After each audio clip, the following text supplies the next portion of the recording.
Yo crecí escuchando los lemas que nos decían de pioneros por el comunismo, seremos como el Che, patria o muerte venceremos, y esa información que te llega siendo niño, tú te la crees. O sea, tú crees que Cuba es la víctima porque el imperio cruel, inhumano, nos ha impedido desarrollarnos y no te imaginas una vida fuera de Cuba. Me cuestionaba muchas cosas, pero no me imaginaba ni con 18 ni con 25 vivir fuera de Cuba. Tengo que salir de Cuba, tengo que buscar otros horizontes. Dije, lo voy a hacer con traje y corbata. ¿Qué quiere decir? Lo voy a hacer de la manera legal. Era la primera vez que salía de Cuba, era la primera vez que iba a montar un avión con 29 años. Tenía 29 años cuando salí de Cuba. ¿Qué le ofrezco de botanas? ¿Qué son botanas? Ya me choca la realidad dura de Cuba porque ya conozco otra. Hemos encontrado acá el sueño mexicano.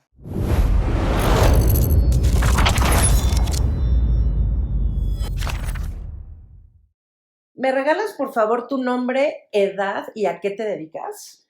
Mi nombre es Michel, tengo 37 años, soy profesor universitario y profesión en estos momentos un poco la parte académica y otro tanto mayor en estos momentos redes sociales. ¿Eres profesor de qué? Soy profesor de filosofía. Hice la licenciatura en la Universidad de La Habana. Ahí cursé 5 años la carrera, ahí en el alma mater de la Universidad de La Habana, que digamos que es la universidad más antigua, más prestigiosa, más importante que existe en Cuba. Me gradué de filosofía, después vine a México, donde cursé mi maestría también en filosofía en la UAP, en la Universidad de Puebla, y posteriormente se me dio la oportunidad de cursar un doctorado en Morelia, en la Universidad Michoacana.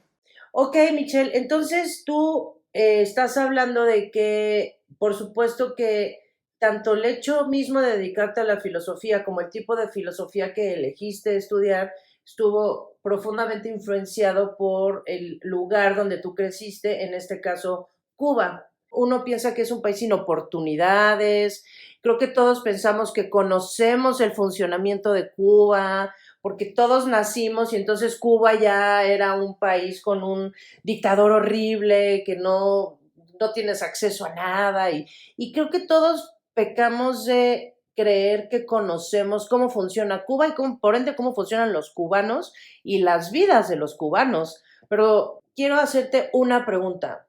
¿Cuántos años tenías y en qué momento te diste cuenta del lugar donde vivías, del país en el que vivías? Mira, Cuba es un país, te puedo decir, que está detenido en el tiempo, ¿no? Es un país muy místico, es un país del cual se conoce mucho y a la vez se conoce poco o casi nada. De Cuba hay mucha información. Y yo te puedo hablar de mi caso personal, de la generación a la cual pertenezco. Yo nací en el año 1987, cuando realmente los que nacemos en Cuba estamos completamente alejados en ese entonces, y cuando hablo de mi generación, estoy incluyendo a la generación de mis padres y a la generación de mis abuelos, de personas que nunca habían salido de Cuba, que toda su vida han vivido en Cuba y que han construido un futuro en Cuba. Yo nazco en 1987 y durante toda mi infancia lo único que yo conocía era el entorno de Cuba. Y como es lo único que conoces, se te hace familiar. Es la clásica caverna platónica. Los esclavos que están en la caverna y conocen nada más la luz que les da el fuego, el poco fuego que hay en la caverna, no conocen la luz del sol, no conocen la luz de las estrellas, están acostumbrados a vivir en una caverna y toda la información que esos esclavos tienen proviene de la caverna, de ese pequeño entorno. Y así pasa en Cuba. No tienes acceso a ningún tipo de información, al menos no la tuve yo en mi infancia, en mi adolescencia. Y en mi infancia lo único que yo veía por la televisión era lo que ponía.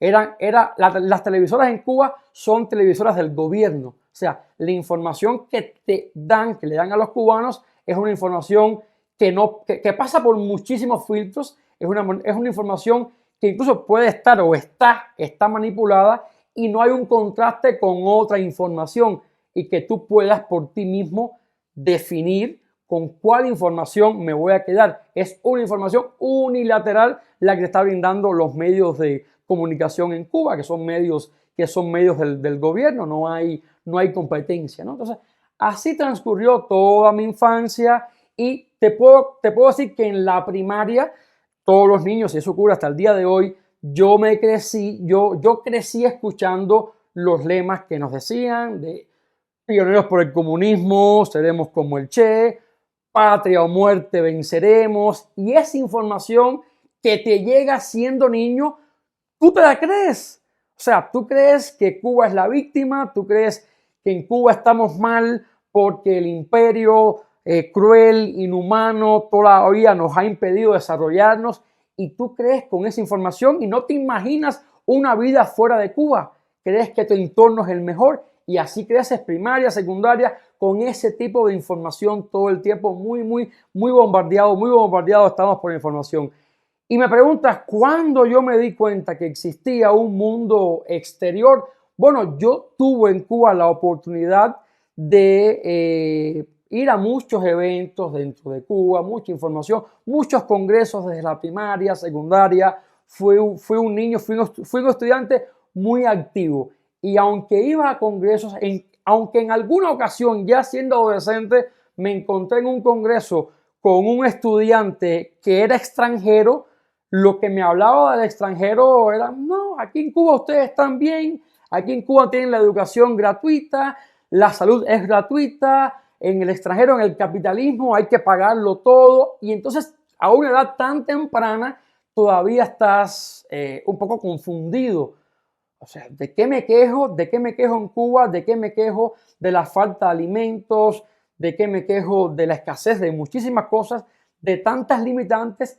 Si este chico o esta chica que me estoy tropezando en un congreso me dice que el capitalismo es peor, también pasa que estas personas que vienen también están adoctrinadas y la idea que se vende, van a conocer a Cuba y la Cuba que conocen es la Cuba que el gobierno les quiere mostrar.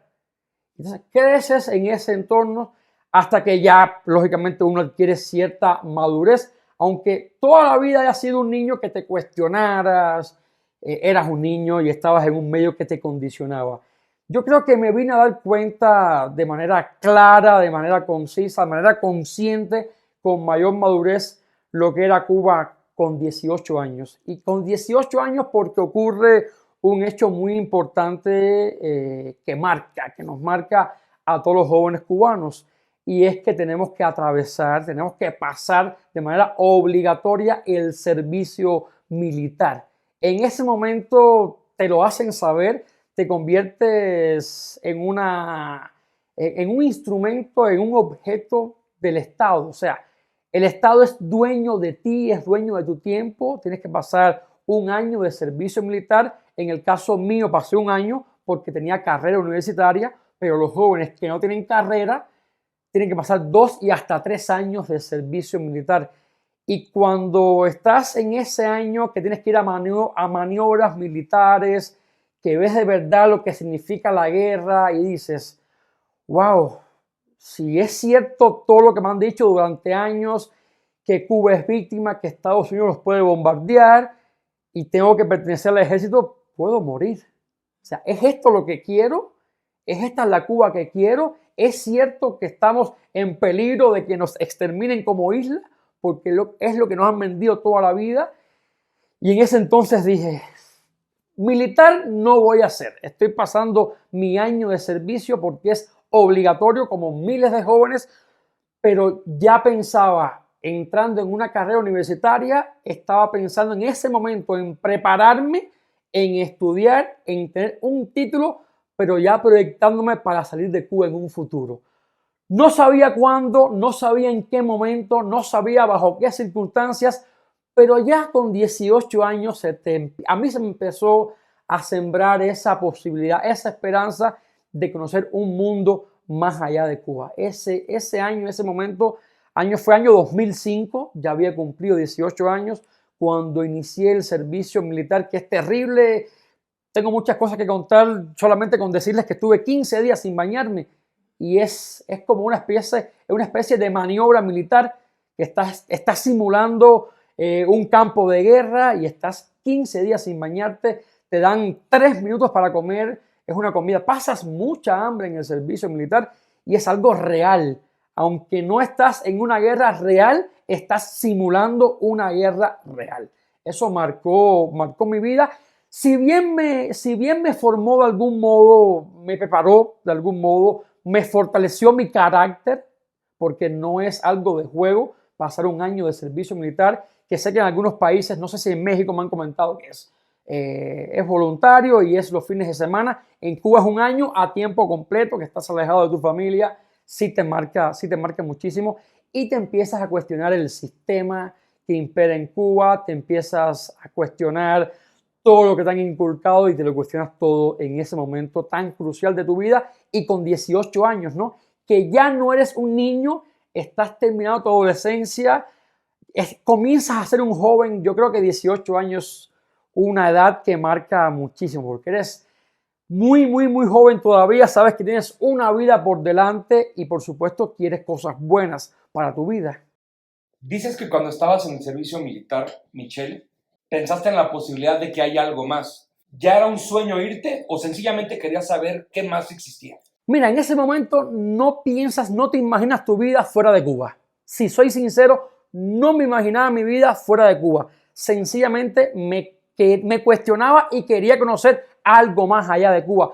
Como el sueño de cualquier persona, vivimos en nuestro país con nuestras familias, con nuestros seres queridos, con nuestra idiosincrasia, con nuestra cultura, con nuestra gastronomía y estamos felices y viajamos para conocer otras culturas, para interactuar, pero en ese momento con 18 años no imaginaba mi vida fuera de Cuba, incluso no la imaginaba con 25. Con 25 años yo no imaginaba mi vida fuera de Cuba, pero era tan fuerte la situación, era tan fuerte la carencia, era tan fuerte incluso la posibilidad de expresar tus ideas. Eso es algo que me pasaba siendo profesor en la Universidad de La Habana.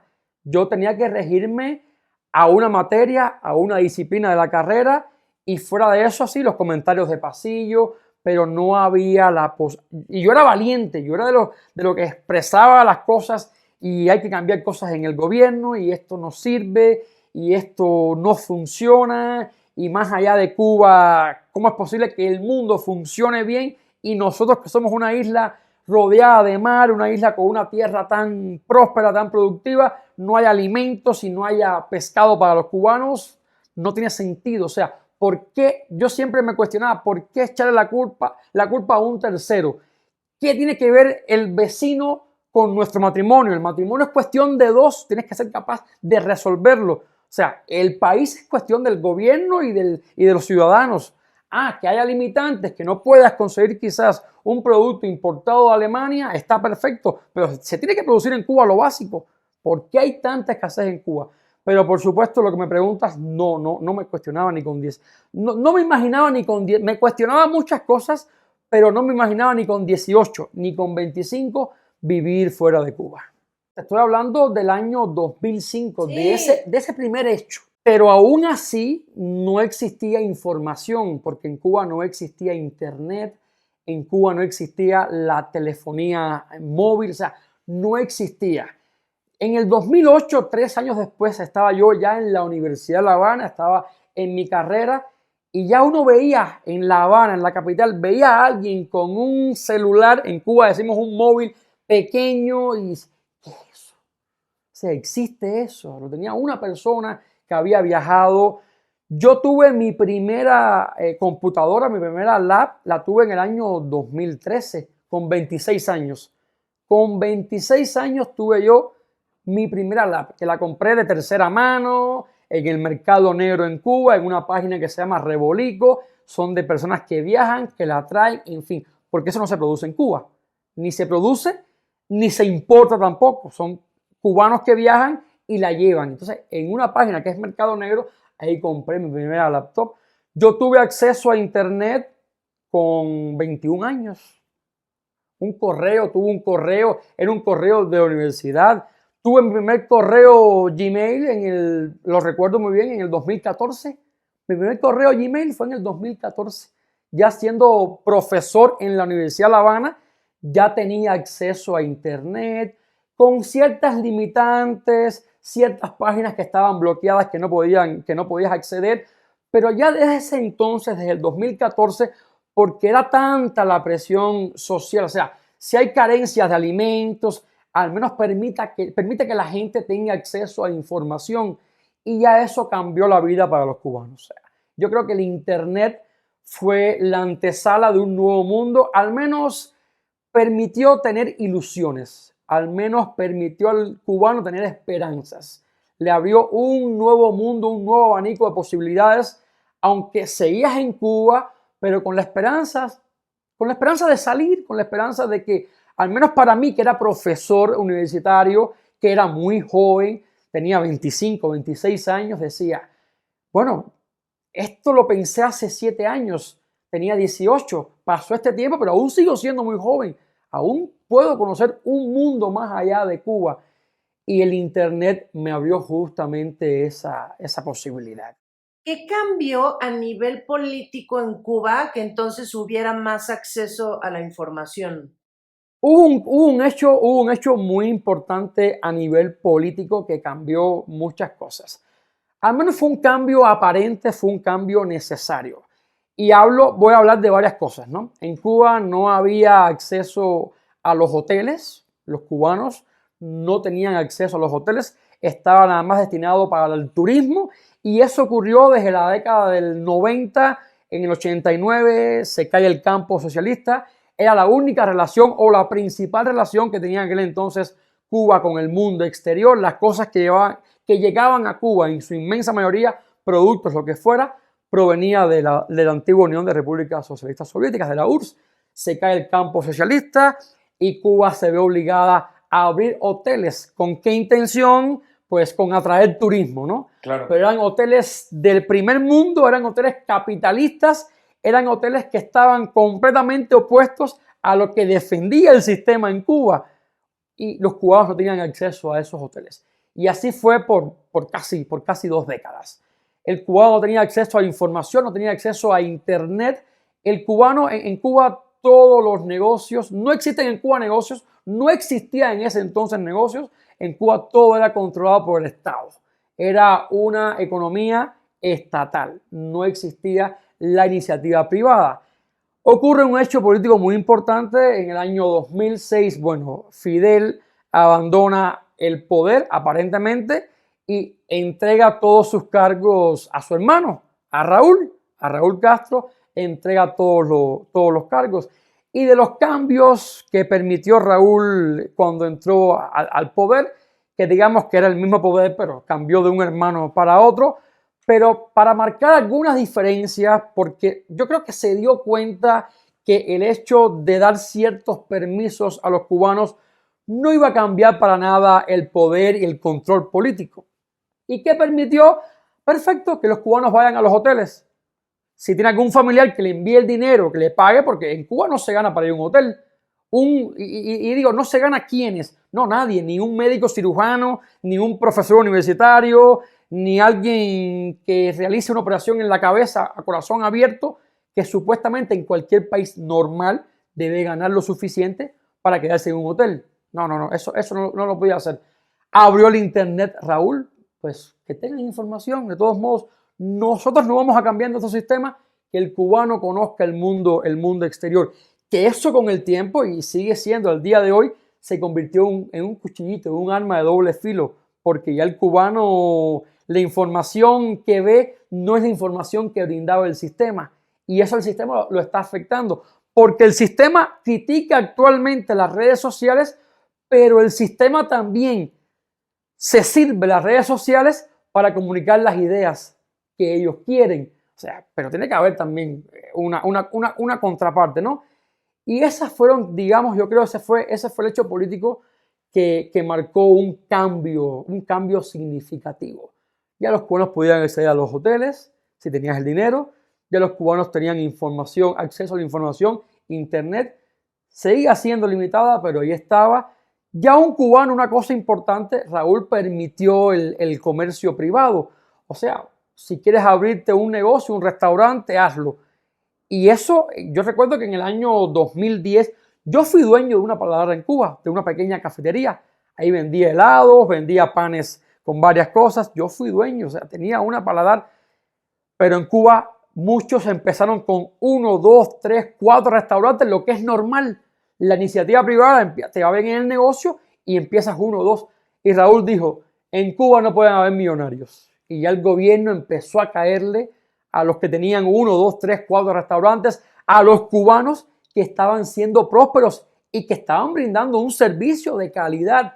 Y todo es que en Cuba todo es una contradicción que no se entiende, o sea, no se entiende ni el propio cubano la entiende. Y ese cambio político yo creo que ilusionó un poco, dio apertura a nuevas cosas, pero duró muy poco realmente. Fue una triste ilusión que murió pronto. Oye, Michelle, Wow. y yo hablando como mexicana, creo que el cuadro clásico de un mexicano, independientemente de la clase social, es muy clásico. Una familia en la que se despierta en la mañana, te bañas, te pones el uniforme, te vas a la escuela, estudias todo el día, regresas en la tarde a tu casa a comer, come toda la familia junta, en la tarde haces la tarea, luego te dan chance de jugar, después en la noche te vas a dormir y al día siguiente repites, ¿no? Y los fines de semana sales con tu familia a algún lado, ¿no? Dependiendo de tus posibilidades, ya sea que te lleven al parque o que te lleven a comer o te lleven de fin de semana a algún lugar o toda esta historia te la he hecho porque quiero saber cuál es el clásico cuadro de una familia cubana. Yo creo que las familias cubanas son bastante similares, ¿no?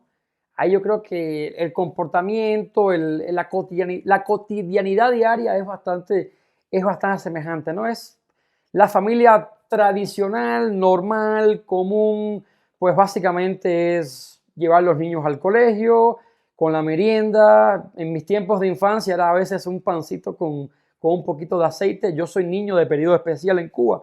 Yo pasé la etapa de las más difíciles que se han vivido en Cuba, que fue el periodo especial año 93-94. Yo tenía 5 o 6 años. Ese fue mi inicio, ¿no? De primaria, pasando toda la crisis, el inicio de la crisis del periodo especial. Esa crisis fue el momento en que se cae la URSS en el año 89. Cuba se ve sola en el mundo, ¿no? No tenías un aliado, no tenías comercio con nadie, y esa es una caída completa, periodo especial, que es el que se está experimentando actualmente, ¿no? La devaluación de la moneda fue toda una locura, ¿no? No había nada. Comentaba que se abrieron hoteles intentando atraer turismo, pero el cubano la sufrió mucho, mucho, mucho.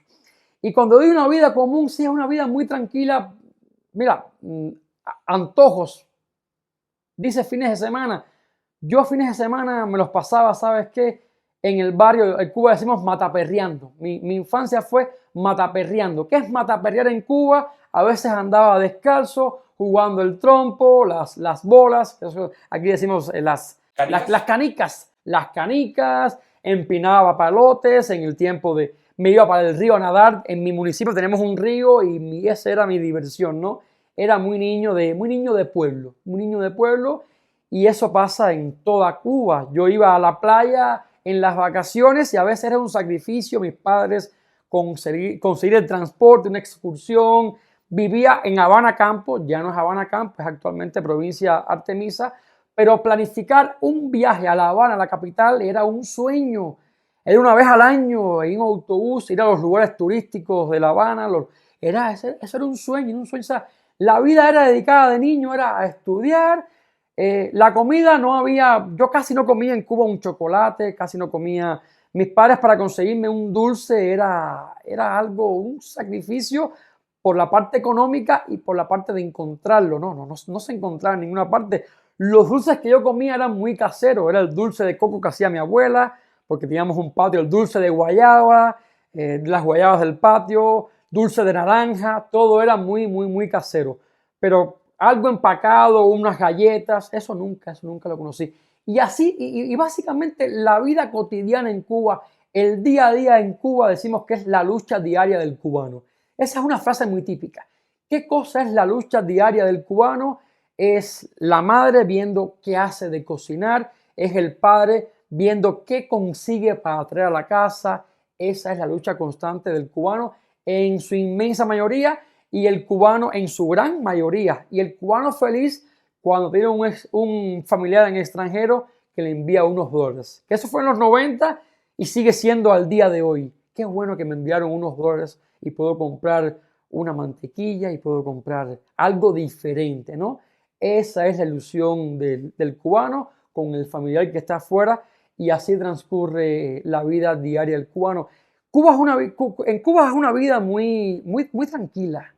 Cuba es una vida muy, muy tranquila y no por ello el cubano ha dejado de ser alegre. El cubano, a pesar de tener una vida muy tranquila, porque es lo que conoce. O sea, yo tuve una infancia muy feliz, con muchos valores que me inculcaron mis padres y yo era muy feliz. En mi infancia no me cuestionaba un chocolate porque no lo conocía. Esa es En mi mi infancia no me cuestionaba un par de tenis de marca porque no los conocía. No tenía acceso a esa Sí, no sabías que información. existía No nada sabía de que eso. existía y no yo que era un niño. Mis padres tampoco se lo cuestionaban. O sea, la vida de mis padres eran ellos en su matrimonio, en ver la novela. O sea, no se cuestionaba un programa de televisión sensacionalista o un concurso donde ibas a ganar dinero porque no ponían eso en la televisión. O sea, mi abuela que veía el tiempo en el noticiero y ella estaba feliz. Cuando había un ciclón, que venía un ciclón, mis abuelos que le encantaba la meteorología, ay, vino un ciclón y se iban. Era su vida, esa era su vida. Porque no extrañas lo que no conoces, no sufres lo que no conoces. La realidad es como se te presenta, ¿no? ¿Sí? Sí, O sea, oye, pensamos como vivimos y vivimos como pensamos. Así de sencillo. o sea, tú nunca estuviste consciente de la lucha de tus papás por conseguir comida dulces. De niño no. Yo ahora valoro, ahora que soy un hombre, que soy un adulto, desde hace ya muchos años, valoro mucho todo lo que mis padres hicieron por mí. O sea, yo creo que nunca no me va a alcanzar para devolverles todo, ¿no? Y muchos pueden pensar que me dieron muchísimo, muchísimo en medio de tanta escasez. Mi papá se levantaba a veces a las 5 de la mañana a conseguir un litro de leche. Tenía que ir a un lugar donde ordeñaban vacas, era un contacto con alguien del gobierno o una autorización. Aquí, bueno, yo voy y compro un litro de leche donde quiera, pero no era así. Entonces, yo valoro mucho todo lo que mis padres hicieron por mí, ¿no? Y sí, se sacrificaron muchísimo. Porque nos amaban, porque nos aman a mi hermano y a mí, somos dos hermanos nada más, pero sí hubo mucho sacrificio para poder sacarnos adelante. Era una lucha tremenda, por supuesto. Y fuimos afortunados porque nuestra casa en Cuba era un patio grande con frutas, que podíamos al menos comer frutas, ¿no? Y nunca nos faltó un plato de comida porque mis padres luchaban, mis abuelos. El plato de arroz y frijoles, un huevito, una rebanada de tomate y, no sé, el pedacito de carne en los fines de semana, no nos faltaba. Pero esa era la vida.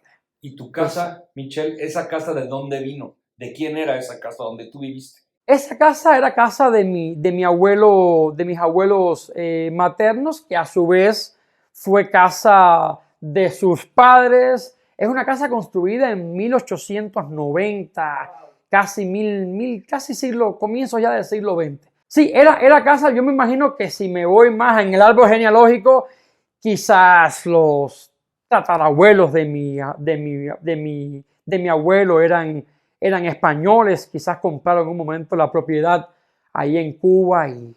Lo que pasa, la fortuna es que en Cuba a veces vivimos en una casa mucha gente, pero los cubanos pues tienen su casa, ¿no? La han heredado por años atrás y hay al menos un espacio. Hay problemas de vivienda, por supuesto, que son muchísimos, pero en el caso mío sí es una casa en San Antonio de los Baños, que es mi municipio, es una casa de campo y pasada, yo creo, de varias generaciones. Sí, no tuvimos... La revolución. Sí, mucho antes. O sea, digamos que no tuvimos como un problema a la hora de comprar la casa. No, pasó de generación en generación y no fue decomisada por la revolución, ni mucho menos. La casa la pudimos mantener. Ahora que me preguntas esto, en el caso de mi abuelo era bodeguero, mi abuelo era dueño de una bodega y cuando triunfó la revolución a él se la quitaron. O sea, no permitían los privados, o sea, los negocios privados no eran permitidos y a él le quitaron la bodega. Él vivía en la bodega con una pequeña casita y se mudó para esa casa donde vivían sus padres. Porque toda esa intensidad política tan fuerte de Fidel y el Che y todo eso, como que empezó muy intenso en los años 50, ¿no? Sí, la revolución triunfa en el 59, 1 de enero, y había como una frase, había como un eslogan de la revolución que era todo con la revolución, en contra de la revolución, nada. O sea, como toda revolución, fue un proceso muy, muy radical. O sea, las revoluciones tienden a ser procesos muy radicales, ¿no? Donde los que triunfan, donde los que llevan a cabo, lideran la revolución, imponen esas ideas de la nueva revolución, del nuevo proceso, y eso fue lo que pasó en Cuba, ¿no? La revolución se extendió por toda la isla. Fue un sueño, yo considero que fue un sueño adolescente que en su momento ilusionó a muchas familias cubanas, pero ese proceso tan radical en pocos años pues comenzó a fracasar. Pero entonces tus abuelos vivieron en plenitud del capitalismo en Cuba. Por supuesto, sí, mi abuelo materno era dueño, era dueño, como digamos aquí en México, era dueño de un Oxxo, que estaba con vinos, con enlatados, tenía todo en su negocio. Y con 7 hijos triunfó la revolución y se lo quitaron todo. O sea, mis abuelos mis abuelos están fallecidos, pero ellos vivieron 90. Mi abuelo paterno nació en 1920, vivió 40 años de capitalismo, y mi abuelo nació en el 33. Mi abuelo materno vivió 30 años, vivió de capitalismo. O sea, conocieron el cambio. Mis padres y yo ya pertenecemos a una generación que no conoció otra cosa que lo que ofrecía la revolución. O sea, tus papás no les tocó ni poquitos años de capitalismo. Mi mamá nació en el 61, 2 años después de la revolución. Mi papá nació en el 55, tenía 4 años cuando triunfó la revolución. Es lo mismo que nada. nada. Es lo mismo que nada. No recuerda nada, no vivió nada, Pero entonces me imagino que tus abuelos le decían a tus papás, es que la vida aquí antes era así. Mi abuelo, sobre todo mi abuelo materno, ambos, pero mi abuelo materno siempre fue de la generación que sintió inconformidad con el proceso. Y es lógico, lo perdió todo. O sea, él tenía un negocio y no se respetó. El proceso tan radical que les estoy comentando no lo respetó. No respetó el negocio privado. Y entonces él pertenece a una generación que toda la vida estuvo en contra del proceso. Desde el día 1, todos los hermanos de mi abuelo se fueron para los Estados Unidos. Apenas triunfó la revolución en los primeros años. Él no lo hizo por los hijos, por la familia, nunca lo hizo. Aunque viajó varias veces a los Estados Unidos, nunca se fue de Cuba. Toda la vida vivió en Cuba. Y de mis 4 abuelos fue el único que salió de Cuba. Los otros 3 abuelos, mis 2 abuelas y mi abuelo paterno, toda la vida vivieron en Cuba. O sea, era el recuerdo, eran los viejitos que te sentabas a conversar con ellos y te hablaban de algo del pasado que era mejor. Yo recuerdo esas historias de niño, y yo a veces de niño que no comprendía, a veces decía, ¿de qué me habla mi abuelo? Porque yo no lo conocía. Él me decía, en mis tiempos ibas a una tienda y encontrabas caramelos. Tenía un vecino que vivía a 3 puertas de mi casa. Yo niño, en pleno periodo especial, y yo siempre fui muy cercano a las personas mayores. Me nutría, siempre tuve muchos amigos. Era muy respetuoso con los abuelos. Quise mucho a mis abuelos. Y este vecino estábamos jugando, iba a su casa, él vivía solo ahí en una casa pequeña. Los niños entrábamos a platicar con él y él me decía, vete a tu casa y dile a tu mamá que me mande un pan con guayaba. Pan con guayaba es un dulce, es como el latte, un pan con nata de guayaba, un pan con nata de guayaba. Y yo como niño de 3 años iba a la casa, mamá, dice Luis, me acuerdo de su nombre, que hagas un pan con guayaba. Y mi mamá, él está loco, que pan con guayaba. ¿Y qué significaba este aparente sencillo comentario de tráeme un pan con guayaba? Era la añoranza por lo que ya no había en Cuba. Él recordaba que en Cuba, en años atrás, conseguir un pan, y cuando digo pan era mucha variedad de panes, y un ate de guayaba era algo muy normal, y algo tan sencillo se convirtió en una añoranza porque ya no existía. No había en esa época un señor de 80 y tantos años extrañaba algo tan sencillo como un pan con guayaba. Y yo no lo conocía, no lo había comido. O sea, pan con guayaba, ¿qué es este pan con guayaba? ¿Qué es eso, no? Lo comí después, años después que apareció, pero en ese periodo yo, mi infancia primera, no lo conocía. Y ahora me doy cuenta, años después, lo que significaba. O sea, la simbología que tiene ese pan con guayaba para un señor. Es la añoranza, es el deseo, es el sueño por aquello que existió y que ya no existe. Wow. Es que me impacta de verdad de una forma tan profunda todo lo que me estás diciendo. Todo me indica que tú no sufriste nada, porque no estabas consciente de nada. O sea, tú fuiste un niño perfectamente feliz como un niño del capitalismo que tenía dinero. La ignorancia es una bendición, ¿no? Sí. ¿O no? ¿O estoy equivocada? Mira, no es tan así porque sufrir a edad tan temprana, no, porque nuestros padres lo hacen por nosotros, no.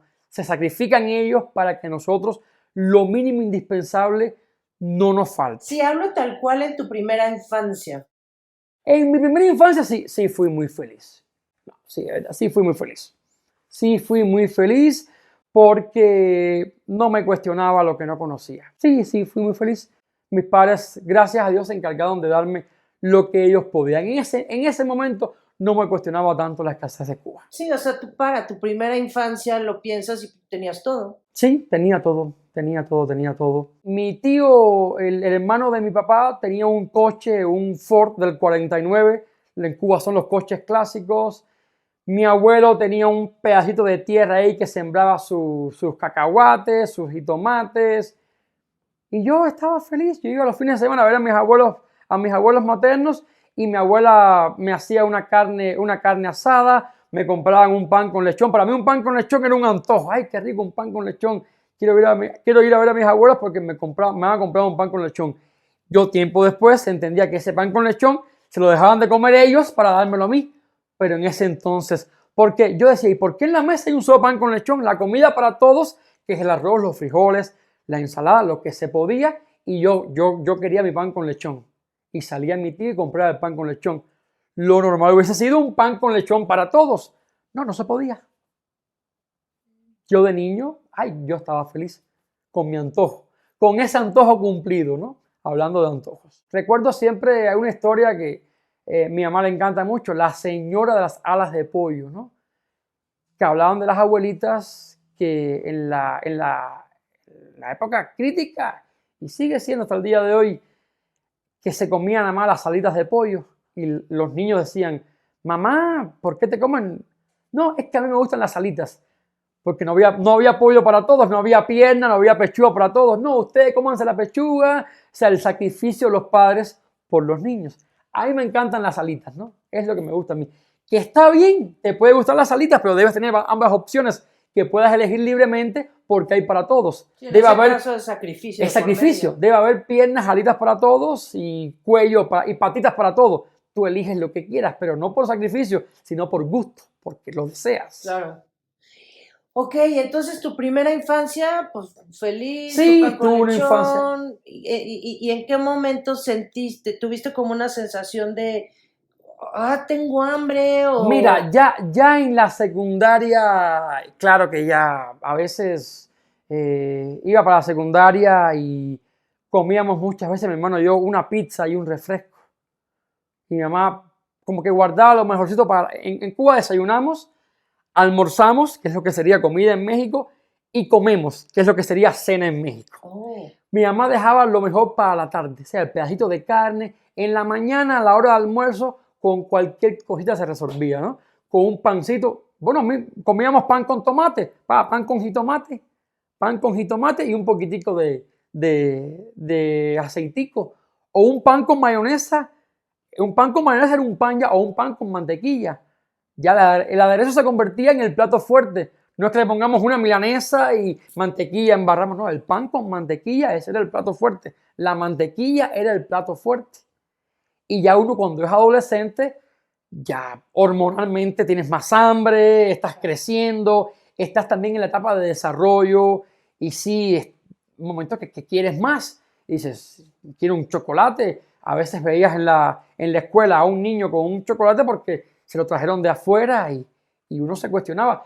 Cuando mi abuelo iba a Estados Unidos y nos traía cosas, yo era el niño más feliz, el adolescente más feliz. Presumía a veces hasta tenía un comportamiento inmaduro. Mi mamá me decía, no sacas con el chicle que los otros niños. No, pero yo quiero presumir mi chicle, nunca me como un chicle.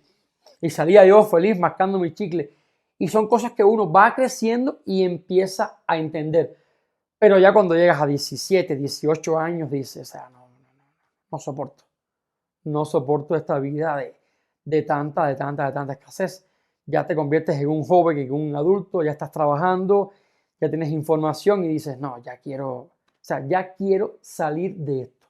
Y lo ves como un sacrificio porque no quieres abandonar la familia, pero llega el momento en que dices, tengo que darle un giro a mi vida, siendo cubano, incluso no solamente por mí. Ese giro, ese cambio, no lo estoy buscando únicamente por mis propios intereses personales, por mi mejora personal. También lo estoy haciendo por mi familia. O sea, porque también quiero darles a ellos, a mis padres, sobre todo, algo mejor. Algo mejor. Y ya en ese entonces ya empiezas a cuestionarte si tengo que irme de Cuba.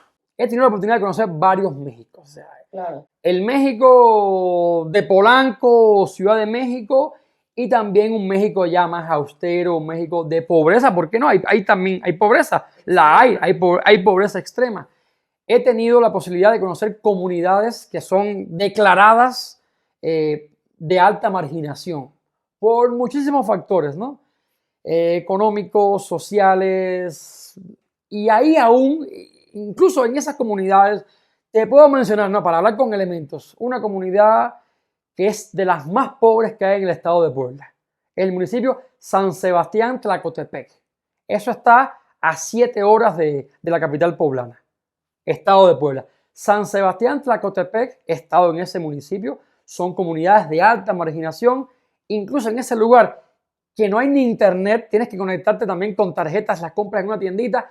Vas a una tiendita y encuentras huevo, azúcar, frijoles y leche. O sea, cuando yo digo a veces que en los lugares más pobres de México encuentras cosas que no hay en Cuba, me refiero a eso. No estamos disminuyendo el impacto social, la injusticia que puede existir de ir a una comunidad de alta marginación y que haya desigualdad, que haya pobreza, que es real. Pero aún así encuentras, repito, arroz, frijoles, huevo, leche y pan en una tiendita. En una tiendita que está donde no se ve la luz, que está en lo más intrincado de una montaña, en lo más incógnito, pero encuentras algo ahí que no encuentras en Cuba. En Cuba entras en un supermercado y no encuentras pan, y no encuentras leche, y no encuentras aceite, y no encuentras huevo. En ningún supermercado en Cuba de los del gobierno encuentras huevo. Nunca hay huevo. ¿Cómo es lo que hay? No hay. ¿Cómo es lo que hay? ¿Cómo es lo que hay? No es lo que hay. Hace rato, antes de que empezáramos a grabar, me contaste que tú conociste la palabra antojo cuando llegaste a México. Así es, sí, así es. La palabra antojo, yo siempre digo, y de eso me siento tan agradecido, tan orgulloso, tan bendecido. Y eso es algo que yo todo el tiempo, incluso con mi esposa, lo platico. Porque le digo, mi amor, naciste en un contexto donde desde niña satisfacer antojos fue algo normal. Quiero un chocolate Carlos V, o si quiero unas sabritas. No, yo no conocía la palabra antojo. O sea, yo jamás recuerdo en mi vida en Cuba que yo le dijera a mi mamá, mami, se me antoja comer esto. sea, es algo que no me pasaba, se me antoja comer esto, no. Yo de niño, mami, ¿ya está la comida? Es lo que preguntaba yo. No, ¿qué vas a hacer de comer? ¿Qué hiciste? No fui educado dentro de ese contexto en el que tú puedas antojarte, ¿no? Entonces, valoro tanto la vida en México que aquí sí puedo satisfacer antojos. Lo que pasa es que no puedes satisfacer un antojo ni tan siquiera te lo cuestionas en un lugar donde no hay las cosas ni más elementales. No, en O sea, México vemos generaciones traumadas porque entonces tu mamá no te dejaba levantarte de la mesa hasta que no te terminaras la comida. Y nosotros como de, ¿por qué me hace esto mi mamá? yo todavía tengo como ciertos traumas, ¿no? Son traumas ahí que tienen que ver también con la educación, tienen que ver con la formación. Eso es algo que a veces no se puede abandonar, aunque te abras a un nuevo mundo, hay cosas que te persiguen, ¿no? Y mi mamá siempre me decía siempre, sírvate lo que te vas a comer. Aunque te sirva 5 veces, pero las 5 veces lo que te vayas a comer. No soportaba. ¿Y por qué? Porque había que todo estaba tan racionado, todo estaba tan medido que no te sirvas frijoles que los vas a dejar. O sea, ya lo estás manoseando. No. Los frijoles están en su caldero, te sirves medio cucharón y si quieres más, te sirves más. Y hasta el día de hoy yo hasta bromeo, ¿no? Estamos comiendo y ponemos, no sé, 1 litro de helado en la mesa y le digo a mi esposa, sírvete lo que te vas a comer. Guárdalo en el congelador si quieres te sirves más, pero aquí pues estamos acostumbrados porque culturalmente servimos y la abundancia en la mesa, que si ponemos, no sé, desde las salsas y no hay que hacer un convivio muy lujoso, ¿no? He ido a comunidades, me han invitado a comer, tengo muy buenas amistades y en comunidades que son comunidades pobres, me sirven frijolitos, me ponen los tamalitos, las tortillas, me ponen mil cosas que nunca había visto yo y es una comunidad pobre de alta marginación. Y en la mesa no falta, ¿no? El plato de comida. Y no te sirven lo que te vas a comer, te ponen ahí todo con... Sírvate ahí abiertamente. Torres de tortillas. Torres de tortillas, sí. Torres de tortillas. Aunque sea tortilla, ¿cierto? Aunque sea tortilla con frijolitos, es abundante. Las que quieras con los frijolitos, pero es abundante. Ahora que tengo posibilidades de comer lo que quiero, Sí. se me antoja a veces lo más sencillo. ¿Sí? Los frijoles de mi mamá. Son cosas, yo puedo comer a veces, no sé, arrachera en un restaurante de lujo Sí. y pido frijoles, no me saben nunca igual. Porque es el sentimiento de los frijoles de la casa. Oye, Michelle, y bueno, entonces llegamos a los 18 años cuando empiezas a cuestionarte, yo en algún momento de la vida tengo planeado irme de aquí, no sé cómo, cuándo, en qué circunstancias, pero tengo planeado irme de aquí. Empiezas terminas la carrera, empiezas a dar clases. ¿En qué momento el pensamiento de irte de Cuba se hace súper intenso y se empieza a convertir en un plan? Yo me quedé siendo profesor en la Universidad de La Habana en el 2013. 2013 tenía ya mi plaza de profesor, con todo lo que conocemos, con todo lo que les he contado de limitantes de expresarte, de todo ese tipo de cuestiones, ¿no?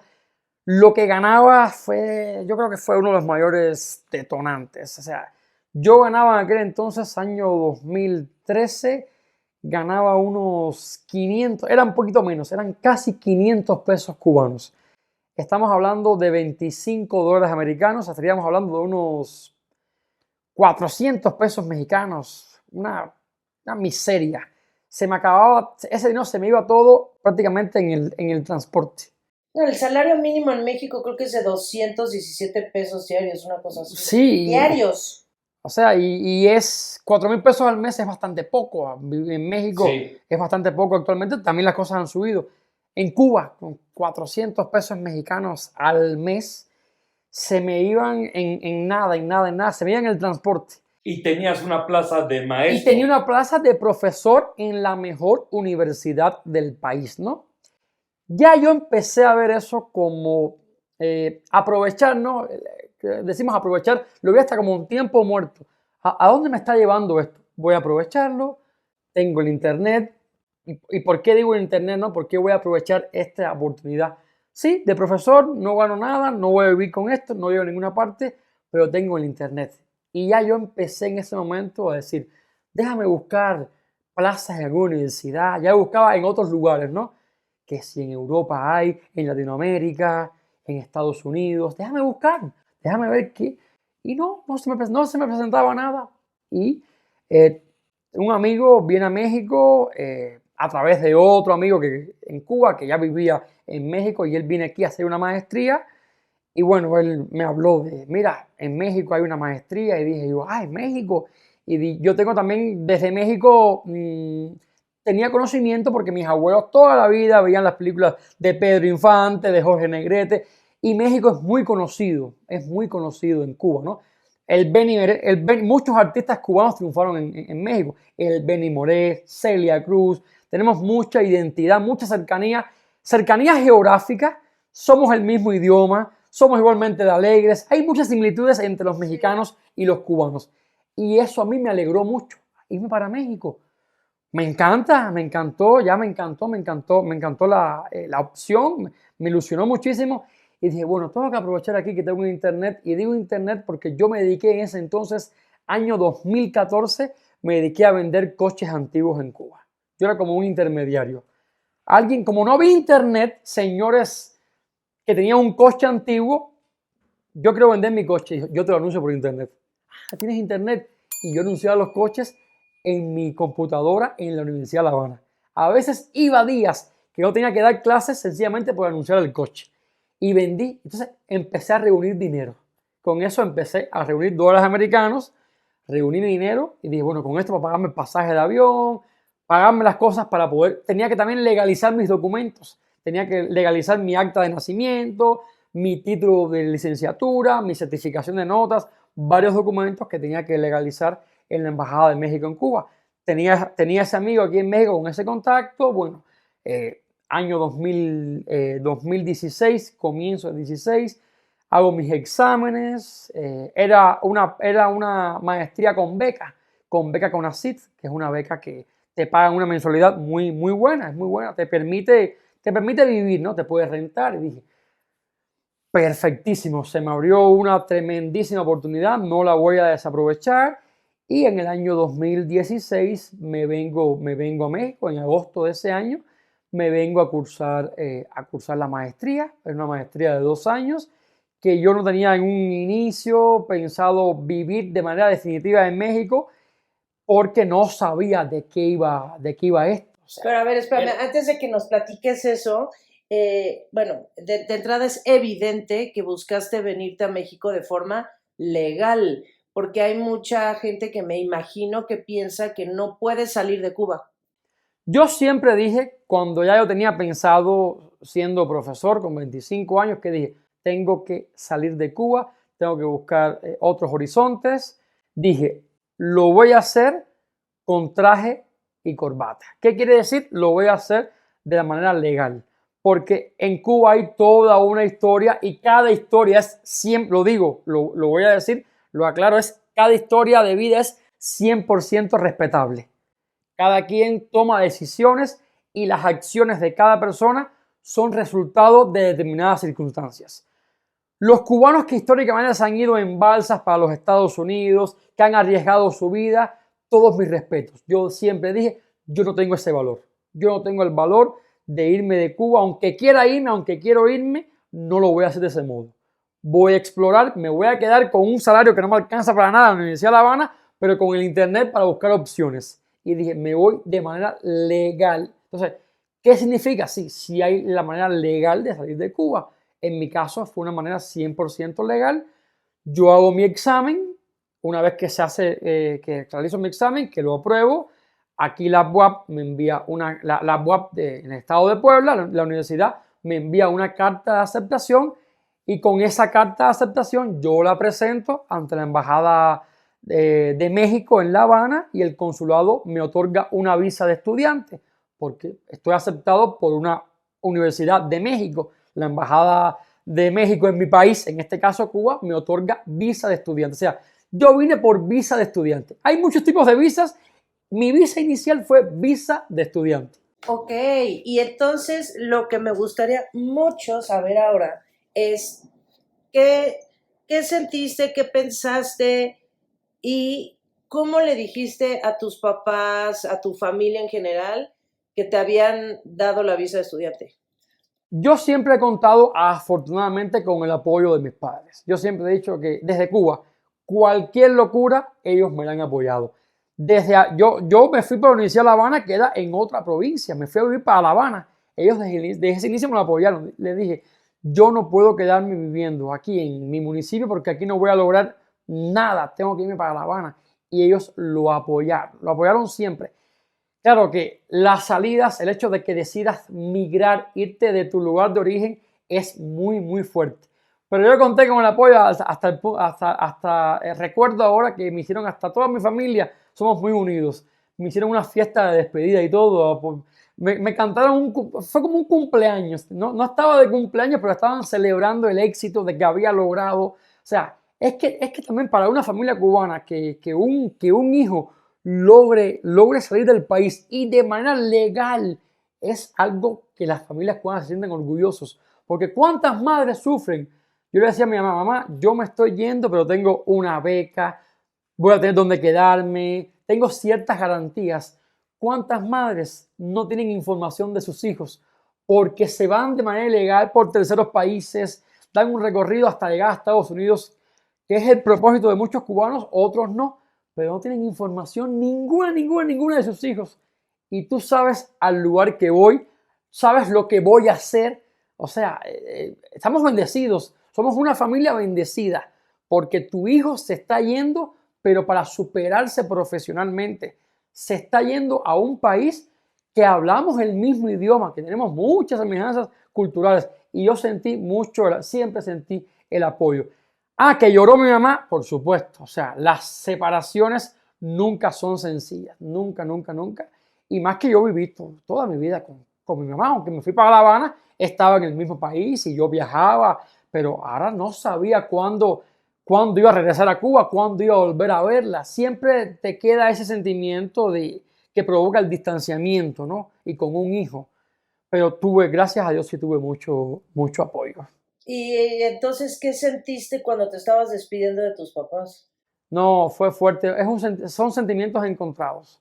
Son sentimientos encontrados porque dices, este día lo estaba esperando y llegó. Qué bueno que llegó. Estoy feliz porque ha llegado, pero de algún modo no quería que llegara, ¿no?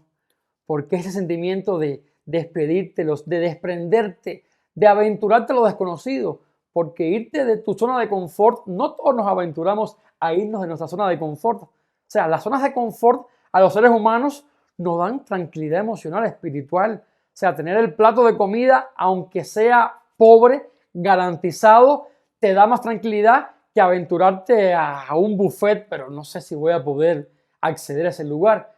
Entonces, me sentí, cuando yo me vi en el aeropuerto de La Habana, era la primera vez que salía de Cuba, era la primera vez que iba a montar un avión con 29 años. Tenía 29 años cuando salí de Cuba. O sea, un joven de 29 años, dije, lo logré. Yo quería, ante los 30 años, dije, lo logré. Dije, mira mamá, al límite, o sea, lo logré. Ante los 30 años voy a salir de Cuba.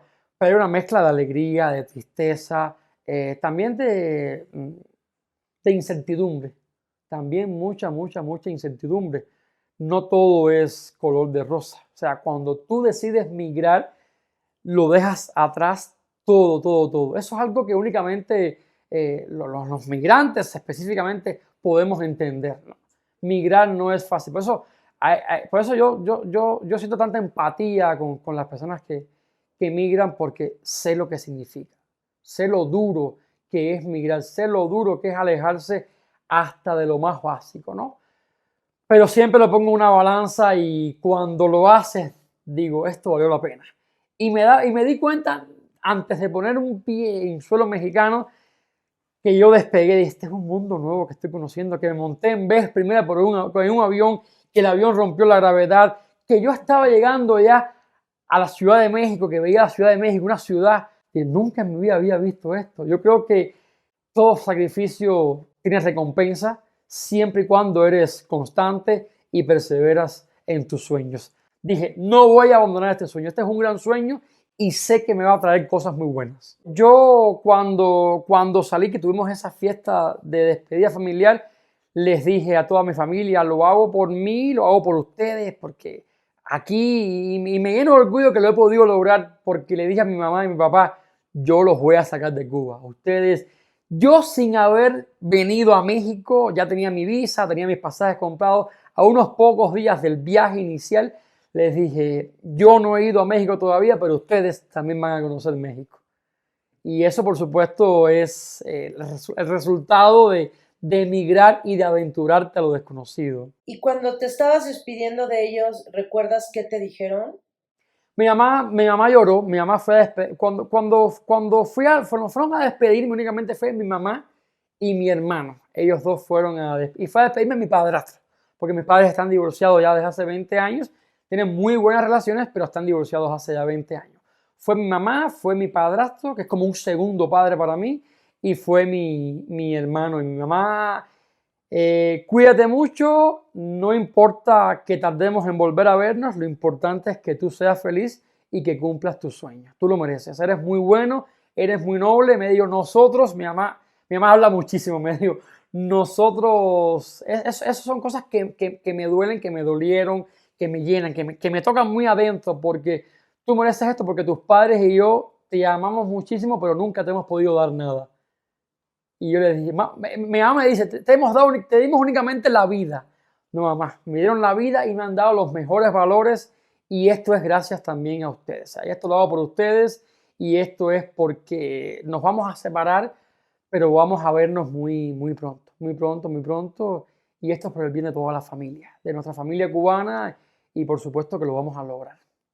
Es un momento duro, separarse de los padres porque no sabes cuándo. Yo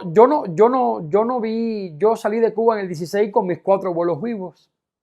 En el 16 y no fui al entierro de ninguno. Todos murieron estando yo acá en México. O sea, no tuve la posibilidad de cerrar los ojos y son cosas que las sientes, o sea, las sientes muy fuertes, ¿no?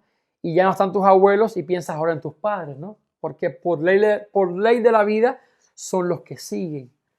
Cuando no tenemos a nuestros padres vivos, ya estamos más cerca del final, ¿no? Por ley de la vida. Entonces, cuando migras, cuando te despides, en esa despedida piensas incluso en el momento que le alzaste la voz a tu mamá, piensas en ese pan que te preparó siendo niño, que rechazaste, que dijiste no te gusta.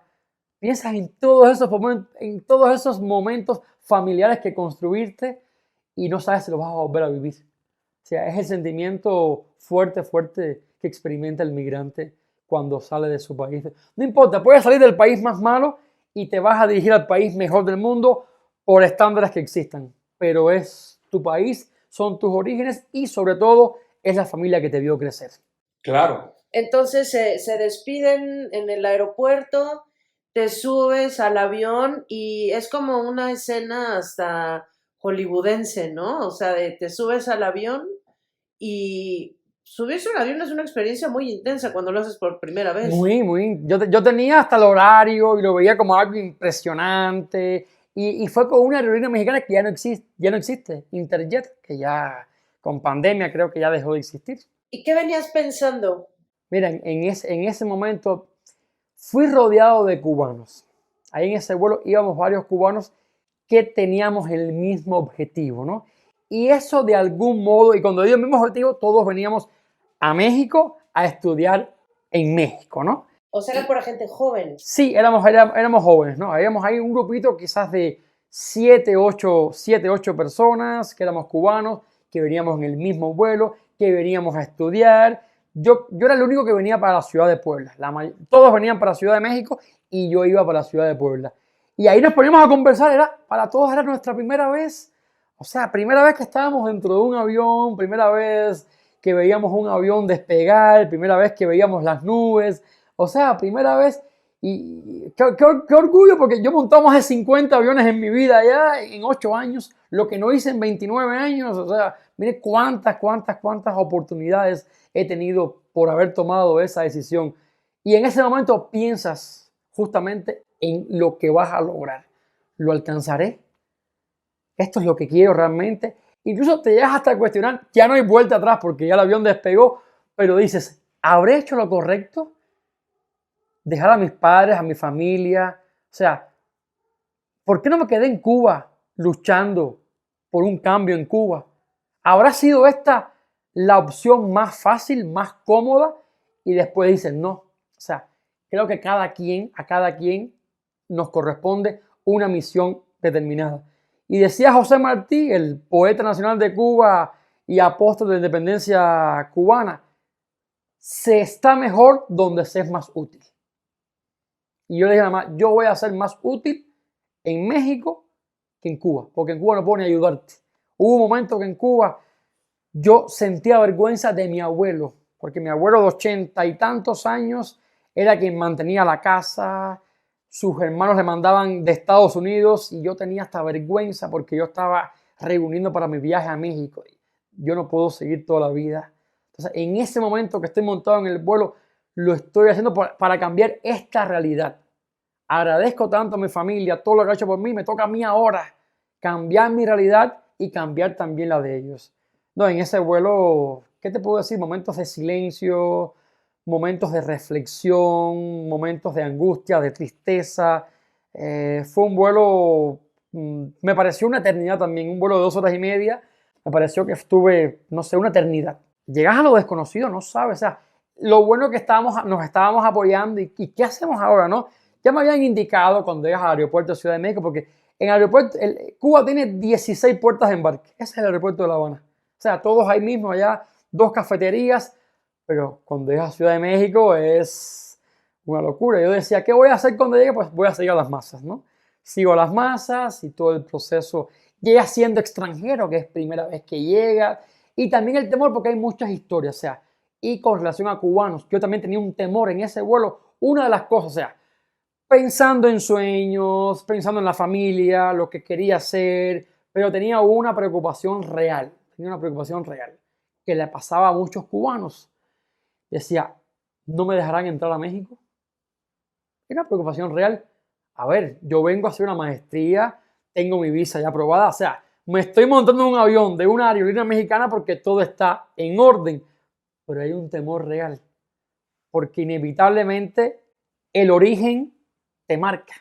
El origen, mi origen, ¿no? Ser cubano me generó mucho temor. Y si me dicen, maestría, ¿y dónde? Y a veces, y ahora me río, ¿no? Porque llego y casualmente me pregunta una chica en migración, ¿y qué vas a hacer? Ah, voy a hacer una maestría. ¿Y dónde? ¿Y de qué es la maestría? Y cuando empiezo a hablarle de la... Sí, joven, es suficiente ya. O sea, tenía tanto temor, no, quería demostrar, no, yo vengo a esto, o sea, yo vengo a aportar a México, yo no vengo un cubano, yo no voy a usar a México, yo vengo a aportar y a agradecer, pero es el temor de muchos cubanos. Y recuerdo que en ese viaje tuve ese temor, pero todo fue una maravilla desde que vi que venían con el... ¿Y qué van a traer ahora? Van a dar, ¿qué dan ahora? Primera vez que me sentía tan atendido, ¿no? Joven, primera vez que me decían joven en Cuba, no, joven, ¿qué le ofrezco? Tenemos que tomar esto. Ah, porque hay opciones, como que tenemos Coca, tenemos Sprite, tenemos...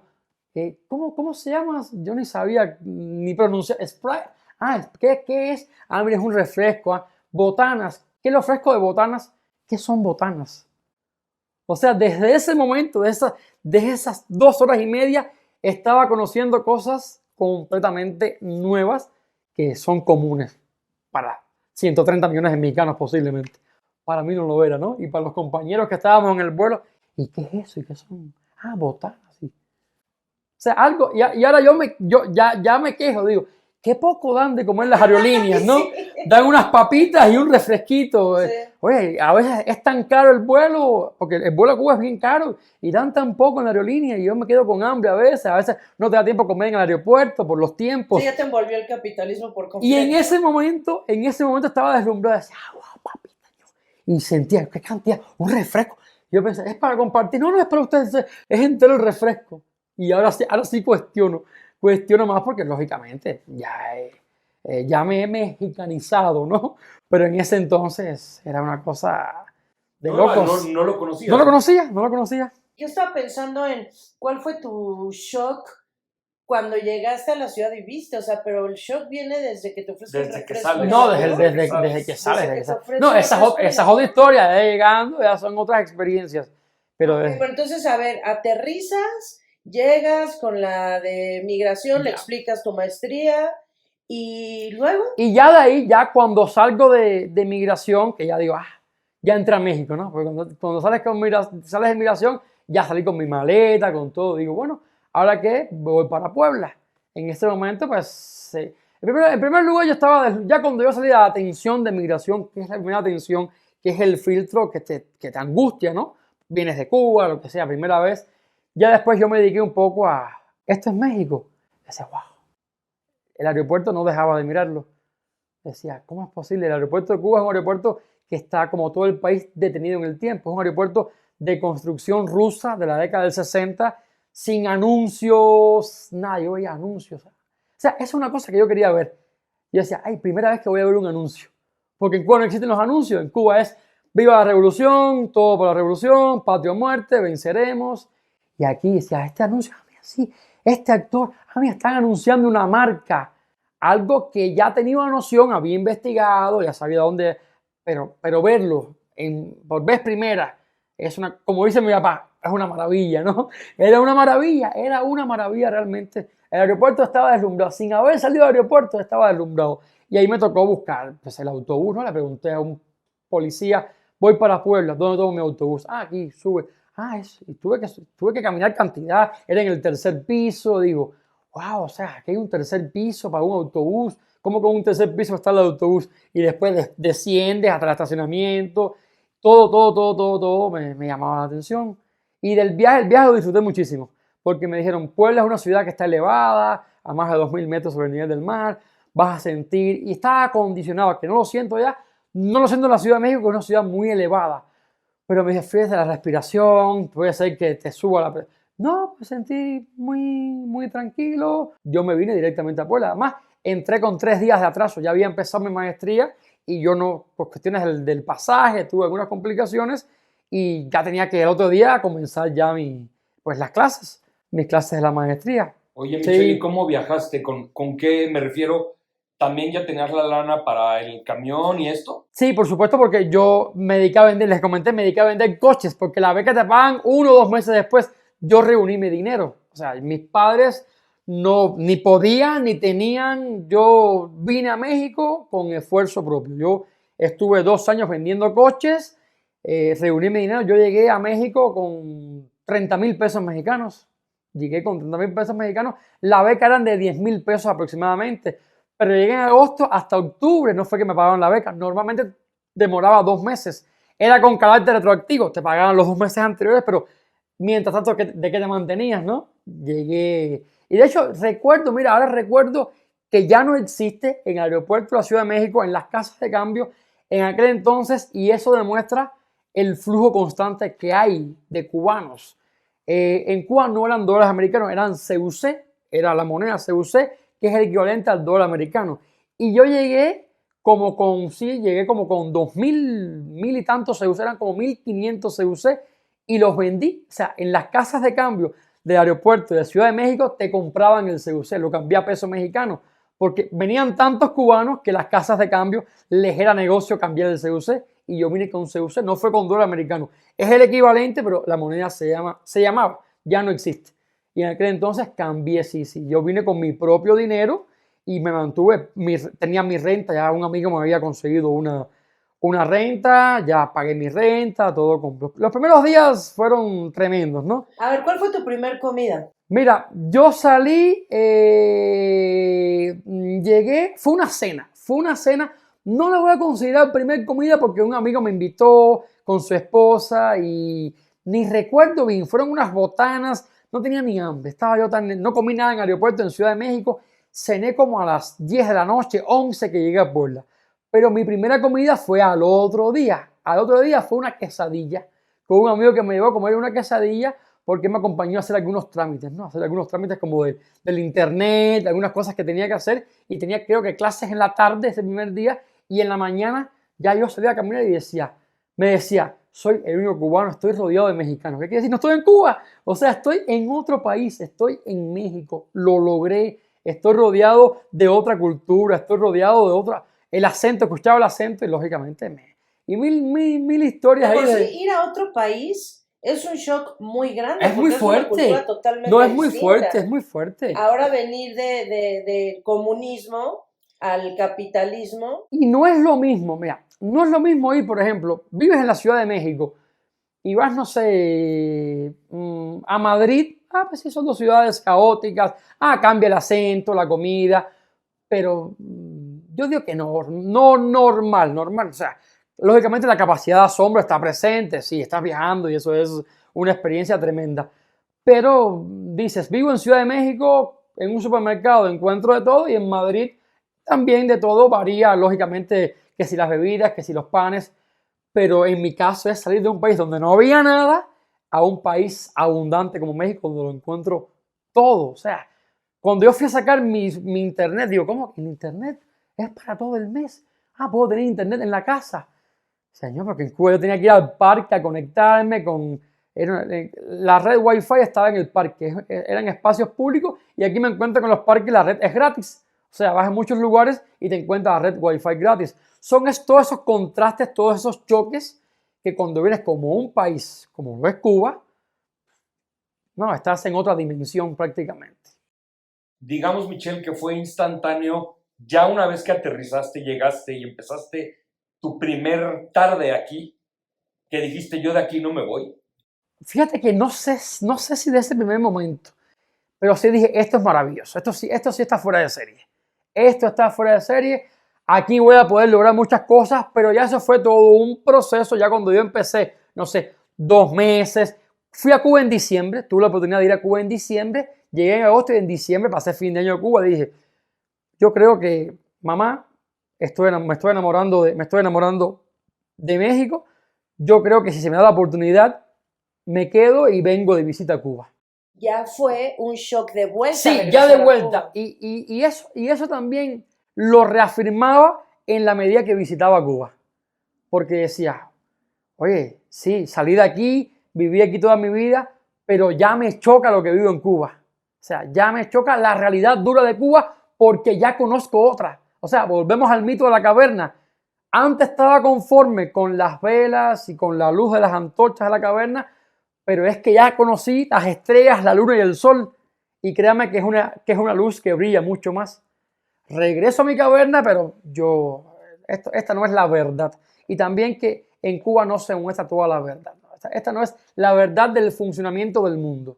Entonces, como esta no es la verdad, yo quiero buscar la auténtica verdad.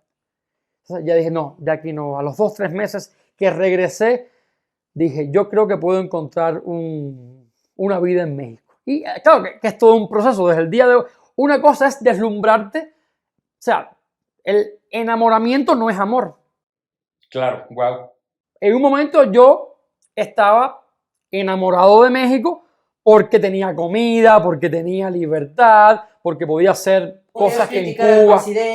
No, decía, oye, aquí puedo hablar de tantas cosas. No, además, y también el hecho era, en los compañeros de maestría, hablaba cosas de Cuba que no podía hablar en Cuba, ¿no? Y dice, oye, esto es una libertad tremenda. Sin dudas, o sea, estaba enamorado de México.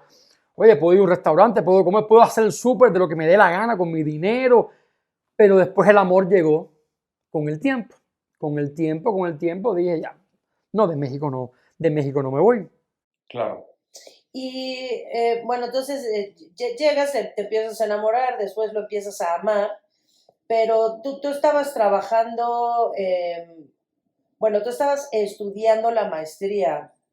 ¿Qué pasó de ahí? ¿En qué momento fue como, ok, oficialmente me quedo en México, voy a ver cómo logro quedarme en México? ¿Cómo fue eso? Yo tenía la maestría por 2 años. Tenía la maestría por 2 años y también empecé a trabajar. A la par de la maestría, empecé a trabajar. Y ya pude acomodarme por una contrata de trabajo, ya pude tener mi residencia, porque la maestría no te da la estancia de por vida. O sea, tú puedes tener, por ejemplo, en el caso de la maestría, o sea, de un posgrado en este caso, la maestría te da 2 años. O sea, yo tenía mi visa de estudiante por 2 años. Al año tenía que renovarla y en el segundo año terminaba mi maestría y tenía que regresarme a Cuba porque no tenía un estatus migratorio, no tendría un estatus migratorio legal en México. La maestría me lo daba, pero únicamente por 2 años. Entonces, se me abrió la oportunidad de trabajo y bueno, gracias al trabajo pude entonces... ¿En qué te metiste a trabajar? Daba conferencias en comunidades de alta marginación y entonces también di clases en universidades, algunas contratas que llegaban y eso me permitió establecerme, digamos, de manera legal en México. Una residencia temporal por contrata de trabajo. Ok, tuviste Sí. cambio de Estudiante, de ser residente estudiante a ser residente temporal. Y ya a los 2 años ya tuve la permanente. Fue un proceso, yo llegué en el 16, como en el 18 ya tenía la residencia. En el 18 porque desde el 17 comencé a trabajar. O sea, fui también muy afortunado. También fui muy afortunado. Eso es algo que tengo que agradecer. Muchos amigos que en su momento me ayudaron y pude establecerme en México.